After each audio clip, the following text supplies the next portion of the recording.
another episode of Mysticism, Magnetism, and Metaphysics. We are here today with Nandini and Karina to lift all that is into its highest and greatest good. And to start us off today, we have Karina reading from her book of prayers. Karina? Thank you so much, Cheryl. Good morning and welcome to Mysticism, Magnetism, and Metaphysics. And I will be reading a little excerpt from my book, The Prayer Treatment. And today I'm going to do a prayer treatment for positive mental attitude because your prosperity, abundance, and well being are your birthrights. And you are deserving of receiving all the riches, happiness, and joy that is actualizing in your presence. So find a moment and ground a little bit, put your feet on the floor, take a nice deep breath, and let's relax into this prayer treatment this morning. I redirect my focus away from the outer world and turn my attention to the God power presence that dwells within me, bringing peace, harmony, and ease into my daily life. Together, we are one mind, one body, one soul, one spirit. Through the power and presence of God within me, I declare that I am already healthy, prosperous, and joyous. I think positively each day, allowing the flow of energy and welcoming all levels of richness and comfort that seeks to improve my life. My mind is open and receptive to receiving intuitive guidance from the universal intelligence so that I may enjoy peace of mind, body, and soul. I surrender all control of my ego mind and allow the radiant light of Source to fill me with confidence, certainty, and satisfaction. With a proper conscious mental attitude, I unblock any and all words, thoughts, and feelings that are not conducive to my prosperity and abundance. I strengthen my mind through daily meditation and affirmations so that I may always see the good in others and myself. I am self confident as I allow the positive power of my universal God mind to govern all of my affairs. I give thanks and bless my bills, checks, payments as I exponentially increase the flow of money to attract itself back to me. My mind, body, soul, and spirit are open to your control in everything I do, speak, or think. My words are like incantations, and I use them positively so that they may continue to bless and prosper me. I am aware of my thoughts. I make daily efforts to keep them vibrating at an elevated level. Luminous, radiant light radiates throughout my entire body, satisfying my body, mind, and soul with positive, vibrating frequencies. As I arrive at peace within myself, I rest assured that you control my life now and eternally.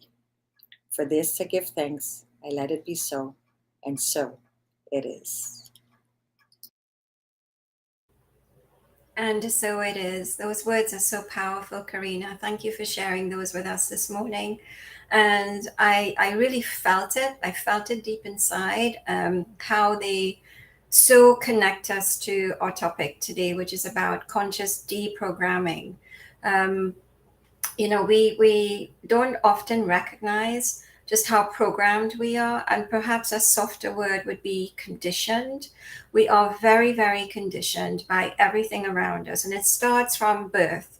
The family that we have decided to incarnate with, the education that we receive, and the cultural and social surroundings, that we find ourselves in. So we're very, very conditioned by these. And these are the things that shape our beliefs, our attitudes to life.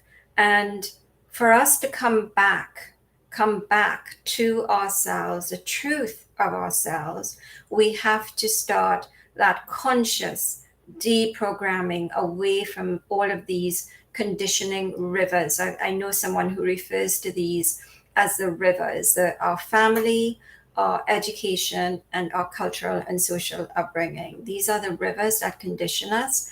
And first of all, we have to become aware of it, how these things have conditioned our thought and the way that we approach life and others around us.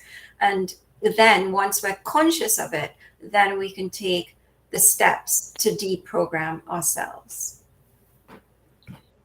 Yes. And I'd like to say that also what's coming to me now is, for me in my life, what has been phenomenally helpful in deprogramming, deconditioning, really cleaning the slate, so to speak, has been travel. Traveling to places that are unlike myself, yet very much like myself, such as Peru, the mountains of Peru, India, Guyana, places that don't have the same traditions or at first sight beliefs. I say at first sight because when I look closely and deeply, it is all one.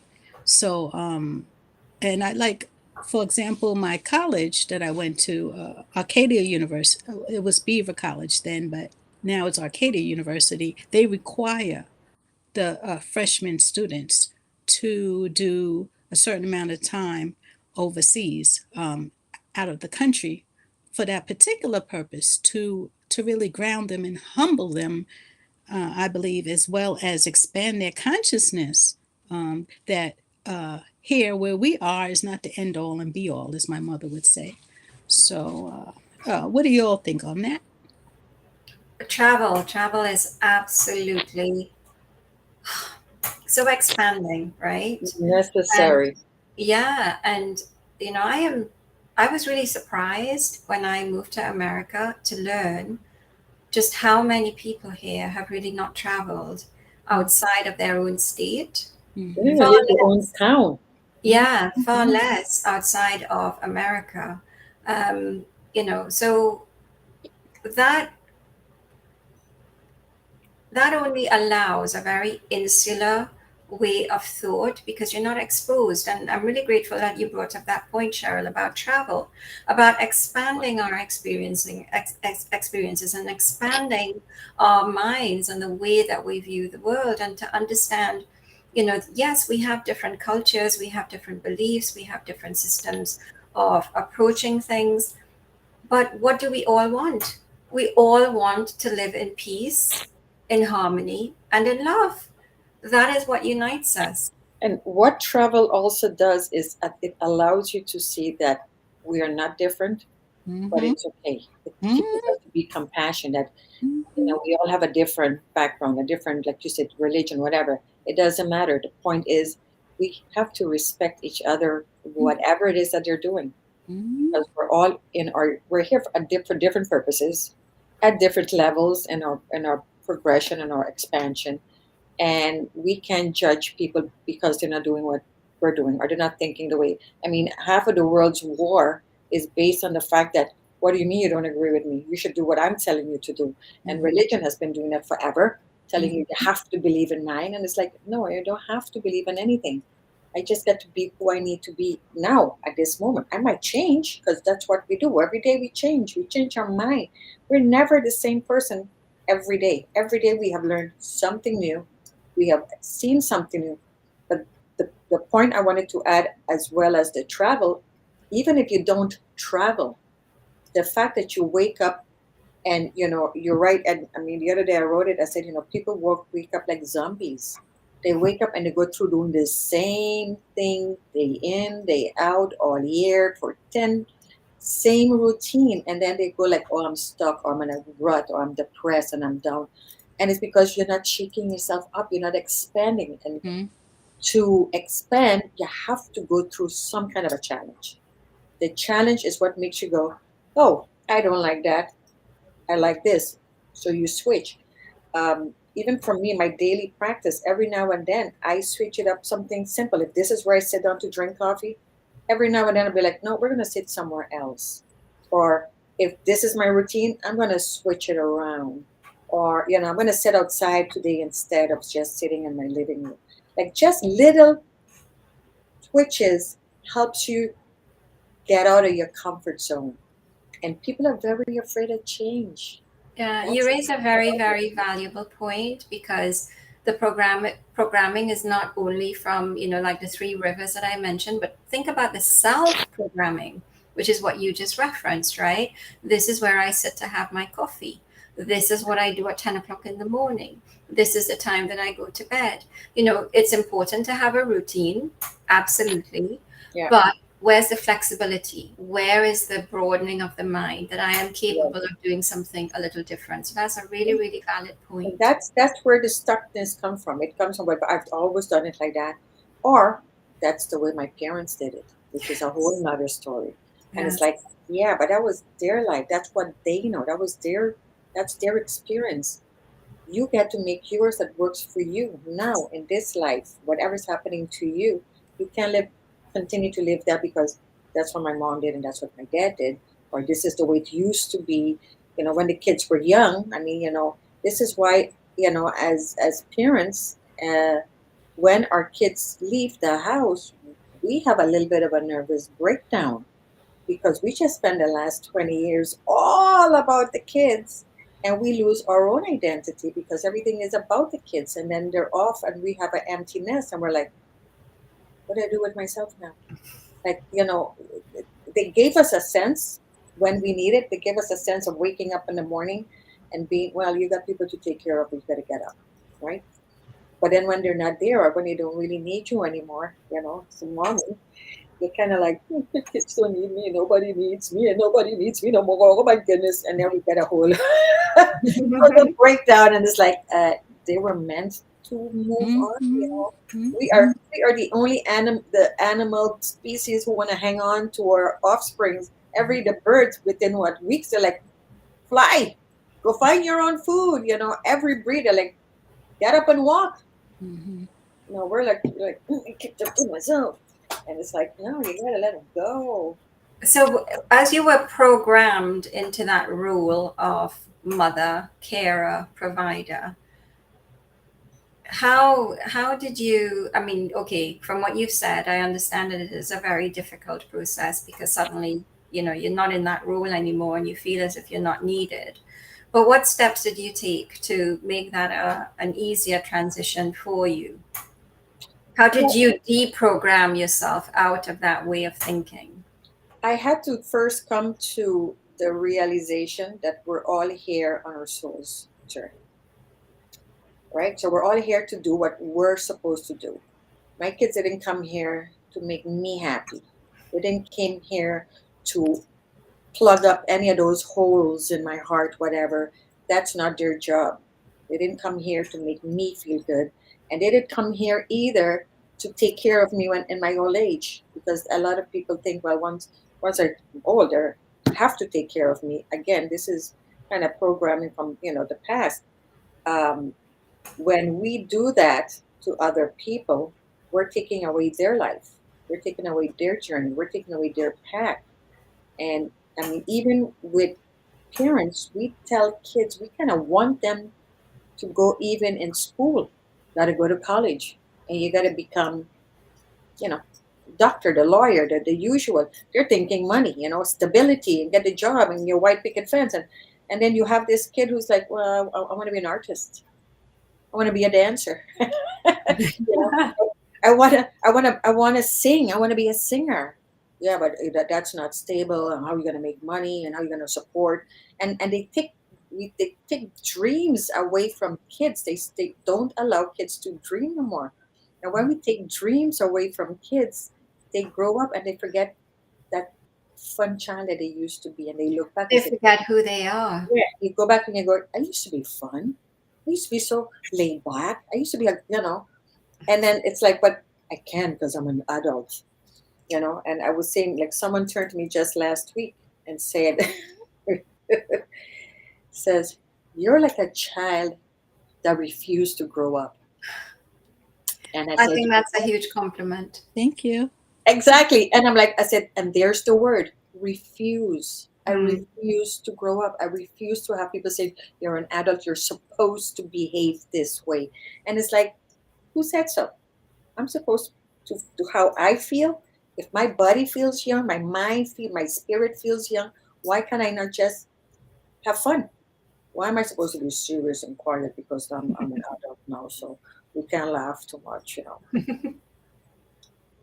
And part of that, like with children too, like once we accept that, as my one of my favorite philosophers, Cahill Gibran, says, children come through us, they're not of us, right? So like with my daughter, Right, go ahead. um I really felt that deeply when she was born, because she, by all conventional judgment, she wasn't supposed to be born. So um but of course God had other plans. It's not And, about you. You think and it's about you. Everyone thinks it's about them. It's not about you. no, it's not. So, It's a huge like universe. when she chose what she chose to do, I said, whatever you do, she knew whatever she did would be okay. Correct. So long she didn't hurt anybody, but it's never been in her to do that. So um but keeping that slate clean from programming, and me aware of my programming, like even when she went off to college, but I had her go off to summer camps. I had her go off beforehand. Uh-huh. She studied out of the country for a while, so it was a progression, and from a young Differential. age other people were taking care of her too. The village was taking care of her, my friends, but I love friends. So it was a process, but it was because I had to be aware of my own things. And really, as far as the big picture that we're talking about today, as far as deprogramming, a big piece for that for me is being aware, the day to day, Yes. being aware of my judgments, Yes. because it's in my judgments Yes. where I find my programming. Yes. Right. So I think that if we can look at our judgments, whatever they are, good, Yes. good, also good, bad, and ugly, if Yes. we could look at, I know for me, when I look at my judgments, that's the heart and soul of where I can, if I really want to surrender, because that's what it is. Deep conscious deprogramming is total surrender. Take this, great spirit God. I can't handle this. You can. I mean, I can do the footwork if I'm being guided to do so, but that is the heart and soul, is me looking at my judgments about any and everything. Can I get an amen? Amen, Gwen. Yes. And That it's is such a that is judgmental world that we're living in right now. Okay, we have, it's a divisive, very divisive and Mm-hmm. divided society that we're Mm-hmm. experiencing right now. And I often wonder, what is the solution to this? And you know what? you It's just touched interesting. you just touched it. I'll just say this, Karina. Um, you just touched on it, Cheryl. It's understanding that it's judgment. We are judging each other. And again, it comes back to those rivers of conditioning, because the way that I am viewing the world is a result of my conditioning. Correct. More so now, as I've grown older, the result of my deconditioning and deprogramming, which is very, very important. But I have to remember that when I look at somebody else who has a different opinion than I hold, that I don't judge them, that I understand what has brought them to that point of view, and to make space for that.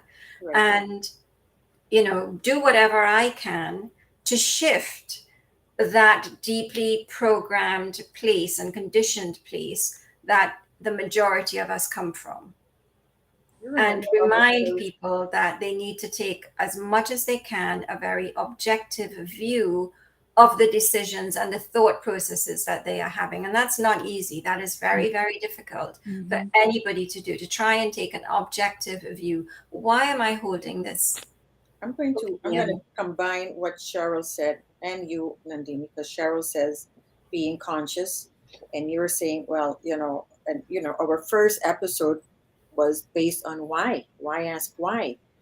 And when we get to a place, when you start judging, and here's the thing, is because we're not even aware that we're judging. Mm-hmm. Hmm. That's the problem. We're not aware. So this is where what you said, Cheryl, comes in. We're not aware that we're judging, right? And then Nandini, you said, well, we should be more, we should make changes. But if they don't know it, how are they going to make changes? This is where you ask why. But there's a very simple way of knowing when you're judging. You feel it.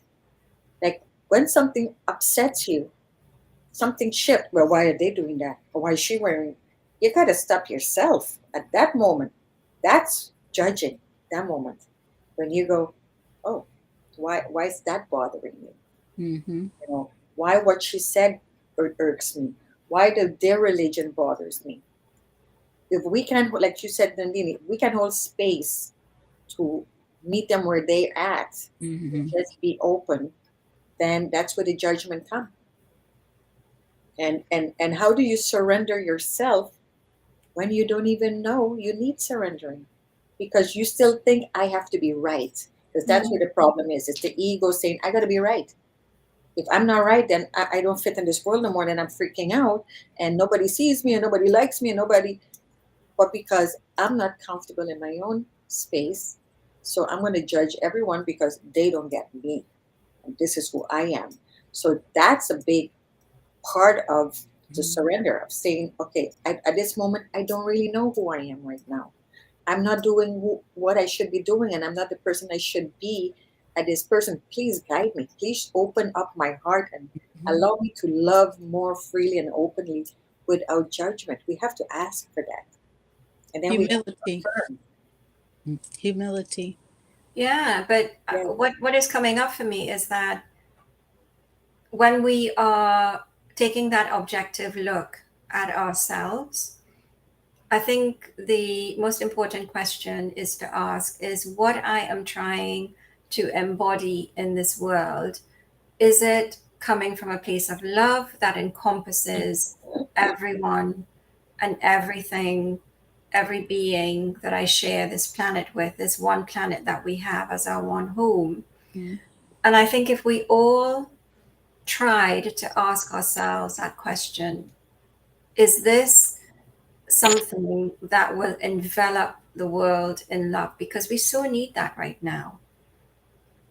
And that alone, to my mind, will take us so far away from the programming that we've been subjected to.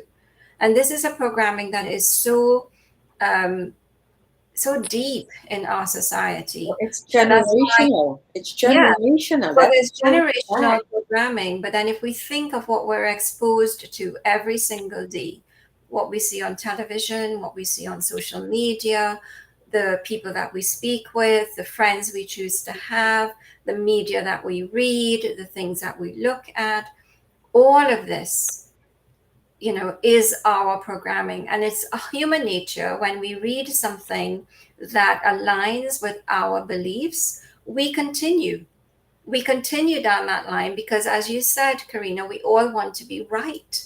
We all want to have that feeling, that justified feeling of I am right. So what we do, we surround ourselves and we envelop ourselves in that bubble that do not allow us to see anything outside of it, right? And not be So accepting. We're not yeah, we're not accepting. accepting. And as hard as it is for us to be able to try and look at the other side and the other point of view without ridiculing, without saying, well, that is completely wrong, trying to understand where that point of view is coming from. It reminds me of this meme that I've seen where, there's one image, but depending on how you look at it, which angle from which you look at it, it can appear as a circle, a rectangle, a square. So it all depends on where you're coming from, and where Right. we're coming from all hinges on those rivers of conditioning. Mm-hmm. So that is what brings us to this point of view or this point of view. And it's just trying to switch that and try and see it from the other person's point of view and understand what is leading to that point of view. And then asking yourself the question, what action do I take from this new way of viewing? And is it an action that envelops the world with love and brings an end, attempts to bring an end to the divisiveness that we are experiencing right now in society and overall in the world? Or you do see how the separation is being manipulated every day through the media Mm, and and organizations, and it's always people with money. It's always the people that in control are manipulating, because the more confusion you have at the ground level, the more control you gotta have up here. But mm, it's not until we start living in awareness, consciousness, and doing what you just said, becoming a better world, that we can get to that same power. But as mm, long as we're vibrating in these low level, lower chakras, survival, fear, doubt, we can get there. We cannot get there from here. We got to absolutely. build up, but we have to have a vision. And talking about our soul's mission, because I'm that's what I'm deep into the what's our soul's mission. And once I understood that my soul, before it came here, made a decision, well, what do I need to learn while I'm here on earth? What's what I call it, my to-do list. What's your shopping list? What's your to-do list? So I come into my family and I go, okay, so you give me this dad and this mom and these siblings and these neighbors, and you put me in a little island in Aruba, and you go, okay, what's my lesson? What did I learn from my mom? What did I learn from my dad? Like, what did I take away from the life that I live? So now I'm doing a lot of self analysis, figuring out did my soul come here to live? Because this is not for nothing. We're not just poof, you're here and bye bye. There's a lesson, but that's the soul. So that's why we have to connect with our higher self and find out, well, what are you here to do, and what are you using me for? Because we're just a vehicle, right? So once I did that analysis, which actually helped very much in being very forgiving to my parents, it's like, my mom used to be a young girl too, and she too had dreams, and she too wanted the perfect life, but this is what she got. And I'm sure my dad had his, dreams and desires of what the future life is going to. When we're kids, we have these major dreams, and then we're like going, what happened to those dreams? How did I end up here? So once I learned that, it was very easy for me to forgive and move on and be like, I saw the child in them, and I had compassion for the child in them, Mm-hmm. and I was like, yeah, they were there too. And, now they're dealing with their own hardship or whatever that is. But then now I have kids. So I'm thinking, well, they chose me. So why did they choose me? And what are they bringing to teach me? And what I learned is, whatever lessons I didn't learn from looking at my parents and my own personal life, they came to teach me the rest. mm. And oh boy, that is a rude awakening. Can you agree with me, Cheryl? Mm-hmm. They make you like go, oh, Mm-hmm. okay, I didn't deal with that piece yet, or I still need to work this out, or okay, now I understand what I did, and it's like karma. This is like karma in your face instantly. This is not cross life. It's like your kids are your karma. They're like, that's what I did to my parents. Oh, okay. Well, they say it's sometimes having children or being in any kind of love relationships is like pouring miracle grow on your defects. I mean, because it makes me grow. It makes me It grow does. some more and grow some more. But I get It does. strong. And It stronger. does get stronger. And like I said, Clearer and less deprogrammed. like a new program. And like I said, once you know what you don't want and don't like, now you know what you do like. Mm-hmm. And then you start moving in that direction. Mm-hmm. But I've very never heard that beautiful. before, and it is Miracle grow. gold. Miracle grow. Miracle grow on our defects. My Any goodness. relationships, All Yes. it's really, you're right. true. All Yes, kinds of Even absolutely. relationships with yourself. Oh, Absolutely. absolutely. And All, that's the thing. That's the all the thing is stuff part. you sabotage yourself. I use the word sabotage, and sometimes I would tell myself, "Why are you sabotaging yourself? Why are you stopping yourself from being happy or from doing something or from, you deserve to have anything. It's a birthright to be happy and prosperous and abundant. Why are you stopping yourself? Why are you playing small? Stop playing small. Go baby, go home." Yes.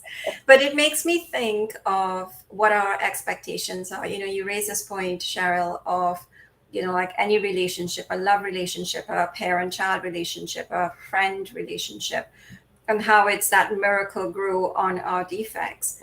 And how do these challenges arrive? I think it comes out of the expectations that we have of one another. We expect our children to be a certain way. We expect our partners to be a certain way. We expect our friends to be a certain way. And where do we get that from?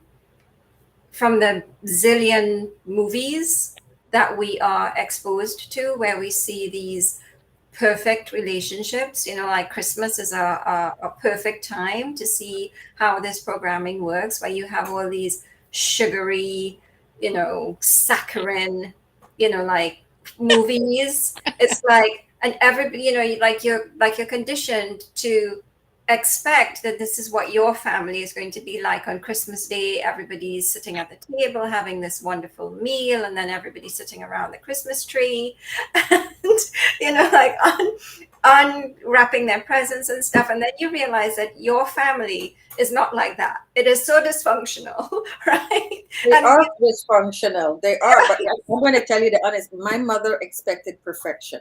yes, Okay. We were those kids that were supposed to be seen and not heard. good.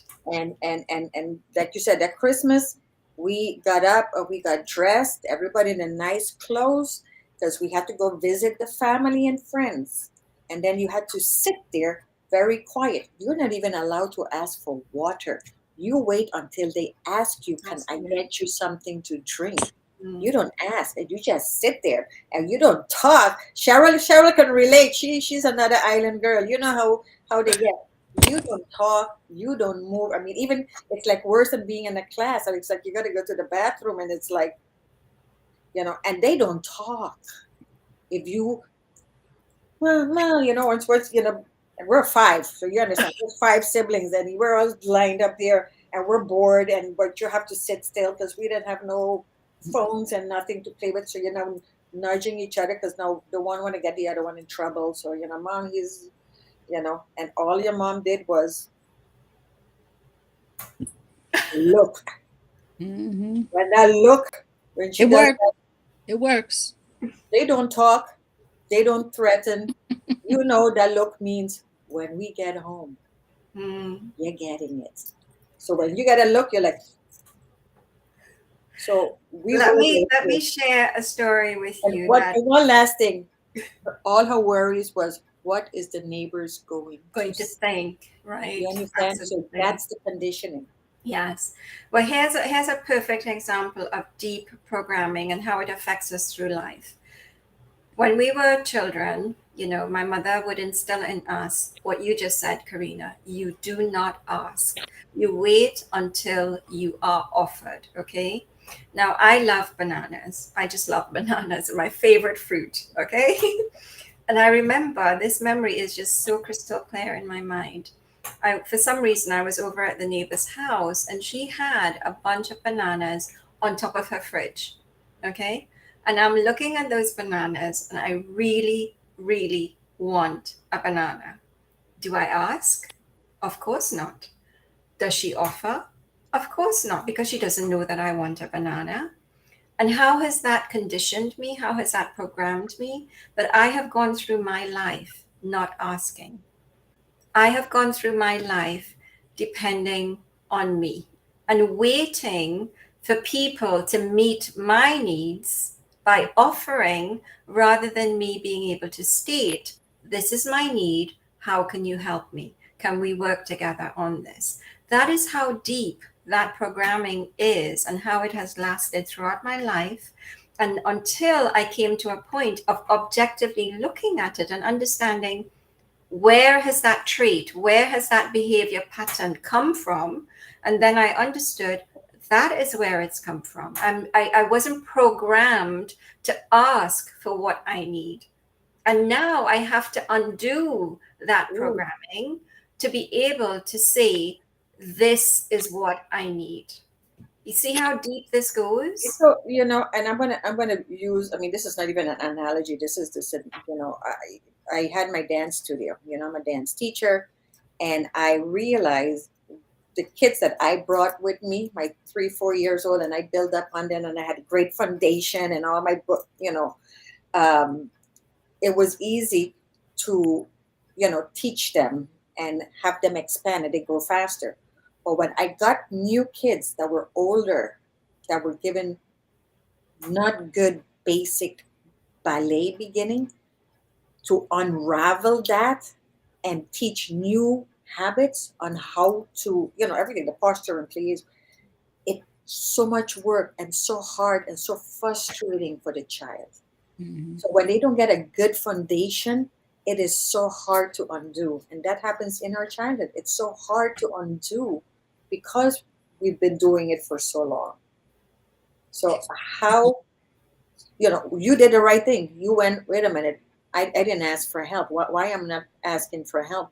And I wanted to bring up, an article that, one of the writers wrote in one of in my magazine, Lynn, God rest his soul, poor thing.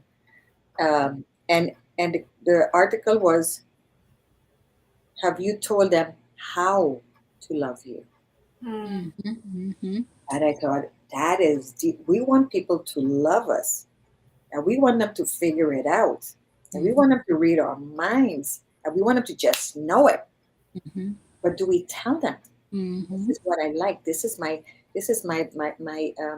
you know, my love language. This is what I do to show you I love you. What do you do to show me you love me, so that I don't mix it up with, so we don't, we have to even ask that. We have to ask someone, and say, this is how I need to be loved. This is how I need to be treated. This is how I need to be seen. And, These that's are an, my needs. These are these are my my needs. needs. These are, this is what I would like. I would like that fruit, please, off Yeah. that fridge. But I think everything that we're saying, I feel like everything we're saying, it comes back to noticing, right? So Noticing. noticing, Awareness. that's always for me, like that's always the answer. Like notice, like if I could, when taking time to notice why, waking up why am I waking up this time? I could wake up another time. Or what, taking that back through time courageously. Oh, this happened, and I just continue that. So like it's noticing our level of comfortability, our level of discomfort, because it's in the discomfort that, well, the lesson is the blessing, right? So Right. like, where we find that strength, I find that strength, let me speak for myself, to push through whatever that uncomfortable. It's uncomfortable because it's a reason why, right? It's a Right. reason. So looking at that reason within, always without a doubt comes back to me. It's never Always. external. Yes, the external can trigger, right? It can trigger what's already there with us from It, this life, yeah, it only past, triggers because it's past, already there. past lives, or what is going on before, but it comes back to me, right? So if I could be courageous, when I'm courageous enough and humble enough to look at myself and then to speak on it, or to write about it in my journal, really helps me process all Yes. that, like really noticing, oh, Cheryl, you would really and truly you were judging yourself, because really it's a lot of self-judgment. Oh, yeah. One of my greatest mentors always said, all judgment is self-judgment. Same thing as all forgiveness is self-forgiveness. Yes. So like I really get that. Like, because if I'm judging you or the world, I'm judging myself. Okay, where am I in it? Am Because I'm not at peace with it, right? So it's all about peace and alignment, right? To bring us back to who we are, because who we are was not programmed. It was programmed from last other lives, yes, yes, yes, yes, and from our family, yes, yes. But who we are in our essence, in our spirit, is Mm, clean. It's mm, clean. It's clean. It's not ridden with sin or separation or right, all these other things, right? That right. we may have been told. It never was that way. Our spirit came in deliberately to take action, to be an individual within the whole cosmos, right? To be an individual, not a part of the whole like swirling, like the galaxy takes a swirl, right, which is beautiful, and it's like a oneness. But we're not there to say, bam, here I am, I'm going to break up this galaxy. Anytime there's separation, that's part of, for me, that's part of the Breaking up. conditioning and programming. With separation, that's what it is. So mhm. Wow. That's very, very That powerful. is deep. That was great, Cheryl. Wow. Thanks. Nice. That was deep. Oof. But again, that goes back to non-attachment.